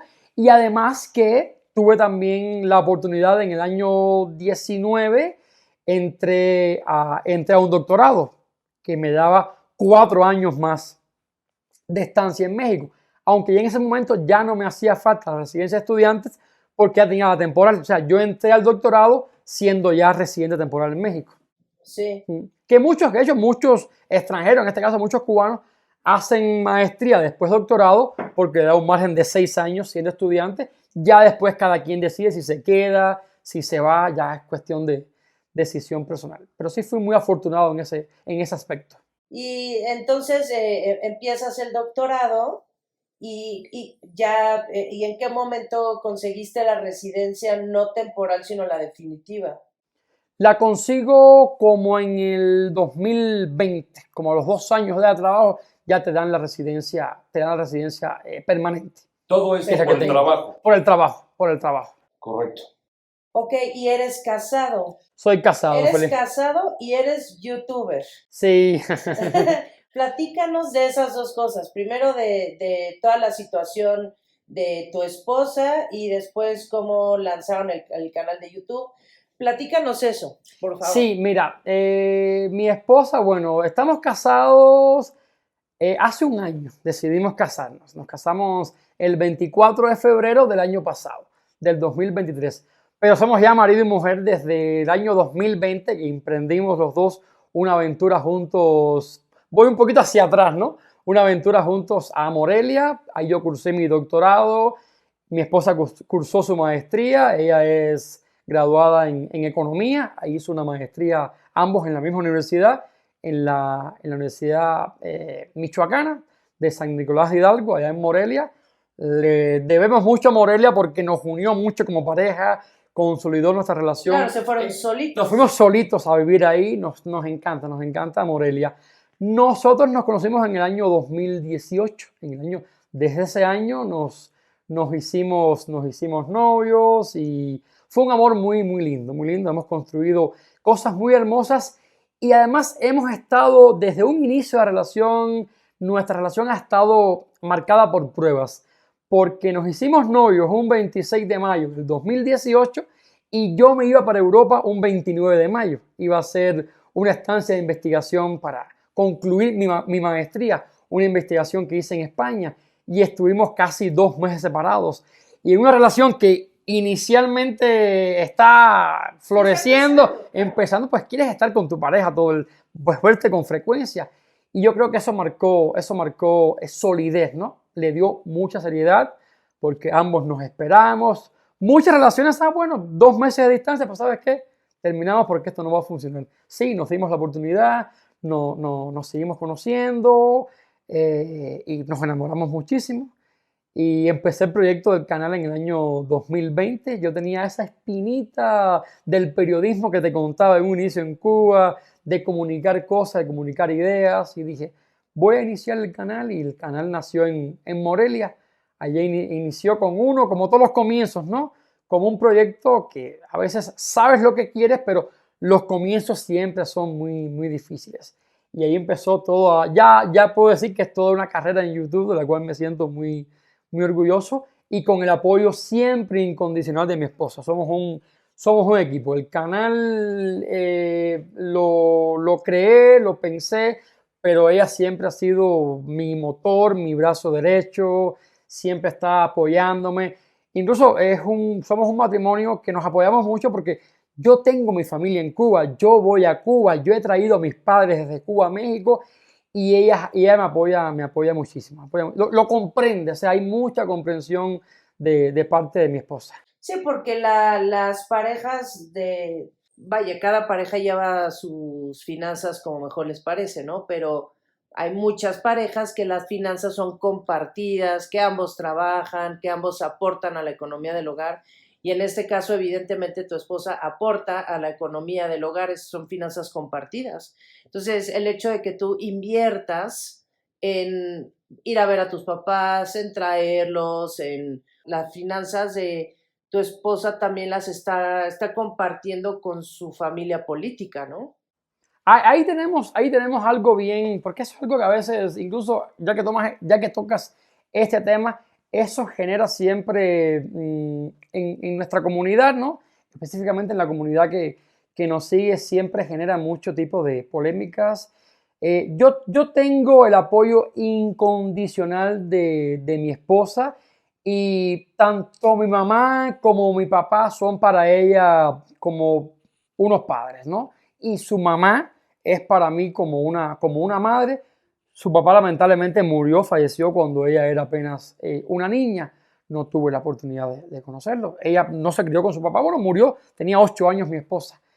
Pero siempre tenemos como que muy definido el proyecto y la vida de pareja. O sea, tenemos nuestras finanzas para el hogar, para nuestras cosas, y ella comprende, entiende perfectamente, pero yo pues me encargo de mis padres. De mis padres intento que sea completamente mi responsabilidad y agradezco, repito, lo que más agradezco a mi esposa es su comprensión, porque no toda mujer, aunque te encargues de pagar los pasajes a tus padres, no está dispuesta, no permite ese distanciamiento. Y yo voy a Cuba en los últimos 2 años, voy con mucha frecuencia. He ido a Cuba con mucha frecuencia porque he estado en el tema de los visados de mis padres, de traerlos. Es todo un proceso bien largo. Pero además, como, ¿por qué tendrían que opinar acerca de eso?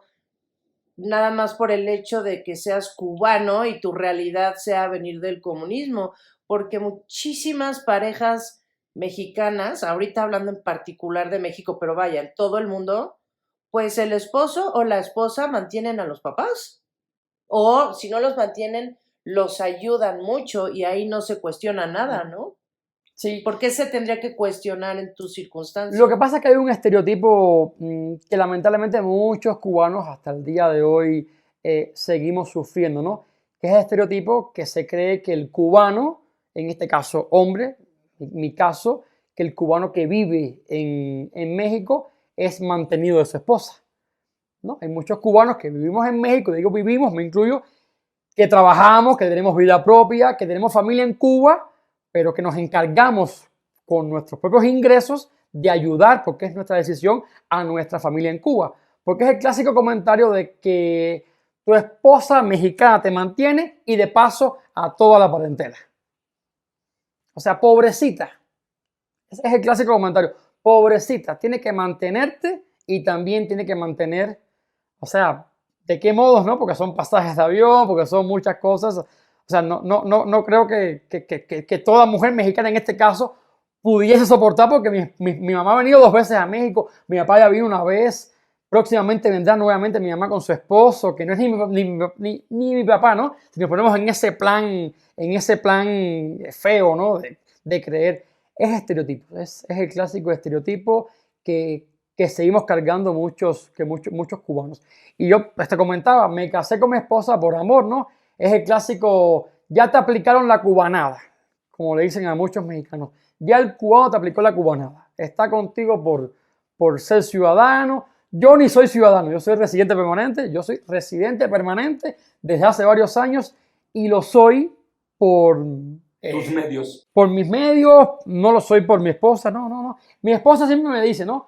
Cuando intentamos entender este tipo de comportamientos, a veces nos reímos de este tipo de comentarios que lógicamente desconocen nuestra historia y desconocen la realidad, ¿no? De muchos cubanos. Mi esposa me dice, Yo al final no te he dado nada, lo que te doy nada más amor, porque no te he ayudado a nada. O sea, tu estancia migratoria, tu estancia en México no ha dependido de mí para nada. Nos casamos el año pasado de manera oficial porque quisimos, porque fue una decisión. Somos marido y mujer desde hace ya varios años que vivimos juntos. ¿Tú ya eras residente? Ya yo era residente, eso es algo, ya yo era residente. Se cree que todos los cubanos usan a México para irse a los Estados Unidos, que todos los cubanos usamos a los mexicanos para quedarnos en México. Lamentablemente hay muchos casos que son reales y hay otros casos, como es el mío y la de miles de cubanos que vivimos en México, que hemos encontrado aquí un nuevo país, una nueva oportunidad, un nuevo estilo de vida y que aquí somos felices. Digo, hemos encontrado acá el sueño mexicano. Los mexicanos somos muy conocidos por ser muy cordiales y muy cálidos con los extranjeros.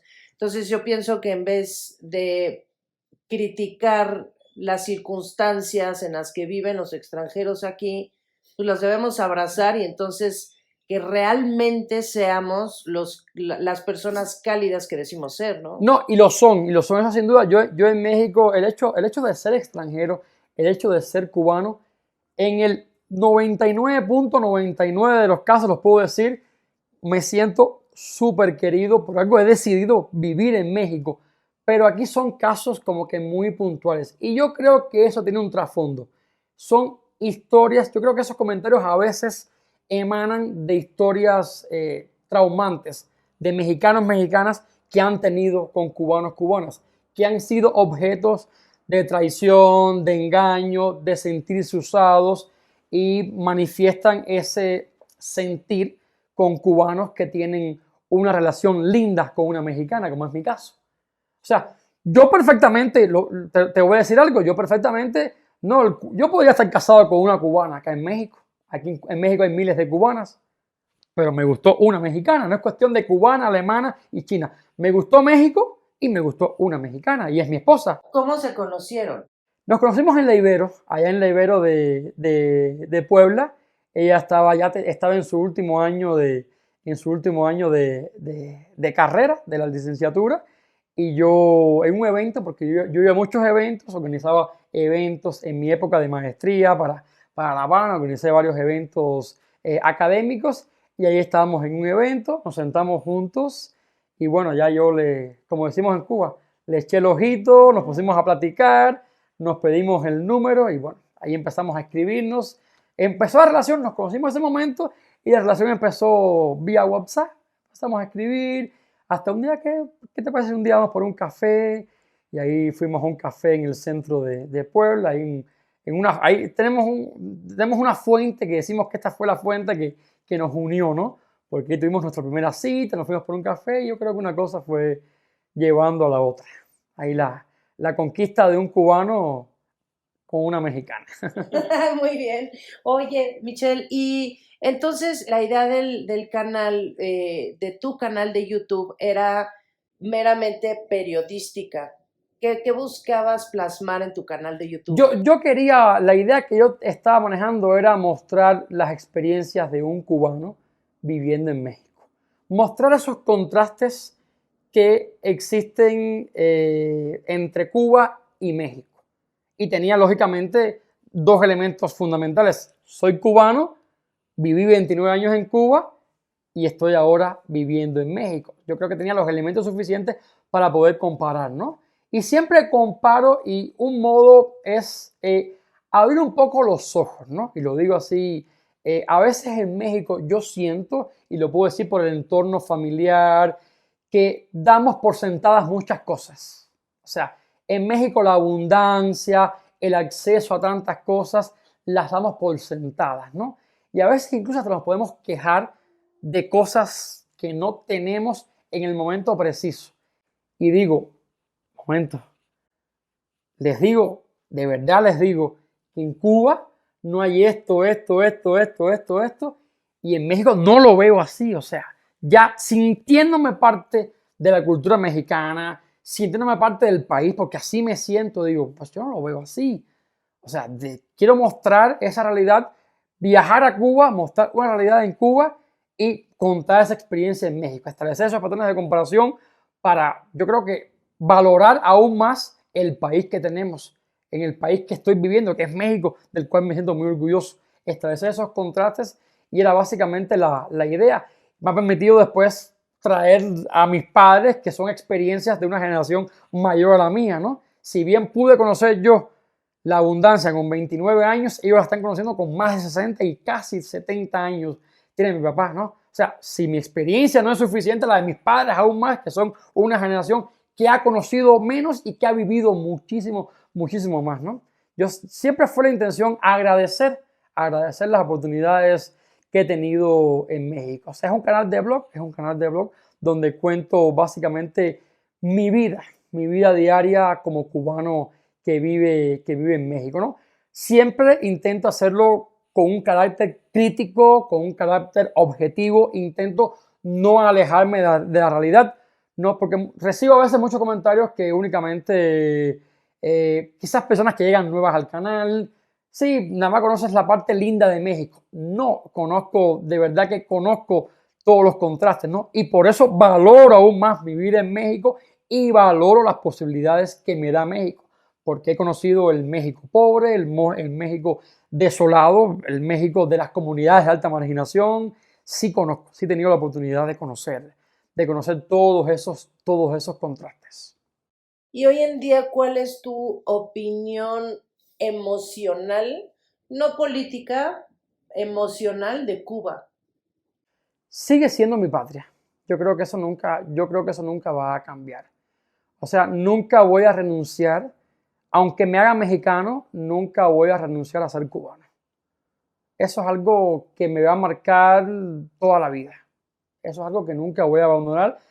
Sé que hay cubanos, sé que hay extranjeros migrantes que renuncian completamente a los orígenes. Yo nunca lo voy a hacer. O sea, ese sentimiento de patriotismo, de saberme cubano, de sentirme orgulloso de ser cubano, aunque ha modificado muchas cosas, hasta mi tono de voz, hasta mi acento, porque a la tierra que fueres, ¿no? Pues haz lo que vieres. Me he acostumbrado a muchas cosas de México, he intentado insertarme mucho en la cultura de México, porque si no, no lo voy a vivir, lo voy a sufrir entonces, no se trata de eso. Quiero vivirlo, quiero conocerlo. Me he abierto a muchas cosas, desde gastronómicas, desde maneras de comportarse, de pensar, de sentir, pero eso no implica y nunca va a implicar que yo renuncie a mis orígenes, al hecho de ser cubano, que me siento muy orgulloso. Me siento muy orgulloso. Nací en Cuba, crecí en Cuba, me desarrollé en Cuba, mis valores se construyeron en Cuba y ese sentimiento básicamente de patriotismo, a ese sentimiento nunca voy a poder renunciar. Bien, yo te lo celebro. No hay nada más bonito que estar orgulloso del país del que vienes. ¿Y cuántos suscriptores tienes hoy en día? Ya somos una comunidad de más de 120,000. Sí, somos una comunidad muy bonita, muy bonita. ¿Ya tienes tu placa? Todavía no tenemos la placa. Estamos ahí en proceso ahí de solicitud. Sí. Todavía no tenemos la placa. Yo creo que el hecho de estar blogueando, de estar hablando de un país como México, nunca uno acaba de sorprenderse. No, México todo el tiempo te está mostrando nuevas cosas. Te está mostrando nuevas cosas y todavía me falta mucho por conocer porque yo tengo el sueño de poder conocer todo México. O sea, a veces me escriben, hablas de esto porque no conoces Oaxaca. Hablas de esto porque no conoces, no sé, Monterrey. Aquí somos muy diferentes. Ah, en Puebla son así, pero aquí en Veracruz sí somos como ustedes los cubanos. O sea, me va a permitir seguir viendo otras posibilidades, como decimos, en México tiene muchos, México está compuesto por muchos Méxicos. Cada estado es un México, cada estado es una cultura diferente, pero yo creo que básicamente lo que quiero seguir mostrando es el sacrificio. Si te sacrificas, puedes alcanzar grandes cosas. Yo creo que el canal intenta mostrar y quiero seguir mostrando el valor del sacrificio, el valor del esfuerzo, el valor de la perseverancia. cómo no importa de dónde vengas, no importa si eres migrante, no importa cuál sea tu procedencia, ningún sueño es pequeño, todo sueño es alcanzable. Yo creo que es un canal que defiende el valor de la familia. Yo creo que es un canal que quiero seguir defendiendo el valor de la unidad familiar. No importa que la familia esté separada, a veces hasta por cuestiones ajenas a nuestra voluntad. ¿Qué más quisiera yo que mi familia, o no haberme ido nunca de Cuba porque Cuba hubiese tenido otro sistema, otra situación, o qué más quisiera yo que toda mi familia estuviera felizmente establecida en México?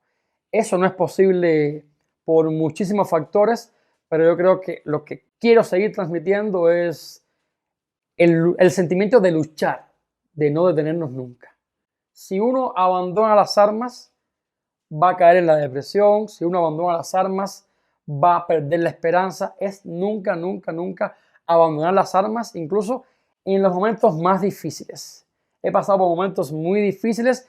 El hecho de estar aquí, de que en la calle me reconozcan, de que muchas personas lindas que se acerquen, eso no nació de la noche a la mañana. Eso fue todo un proceso. Y hay que entender que las cosas buenas en la vida cuestan muchísimo, pero son las cosas que más valen. Y eso es, yo creo que ese es el ABC, es la intención del canal, ¿no? Demostrar que las cosas buenas cuestan muchísimo, pero son las que más valen, las que más te marcan. Es un canal de emociones. Traer a mi mamá, verlo a ella feliz, tomándose un helado en México que no puede en Cuba, ver a mi papá tocando sus maracas en Veracruz, un sueño de toda la vida, y ser parte de eso, ser partícipe de ese momento de alegría de mi papá, de mi mamá, eso no tiene precio. Esa es la emoción mayor que uno como ser humano puede experimentar. Y eso, por supuesto, le suma el hecho, que tengo que decirlo, de ser cubano, de haber nacido en un país con tantas carencias. O sea, haber logrado eso es algo extraordinario.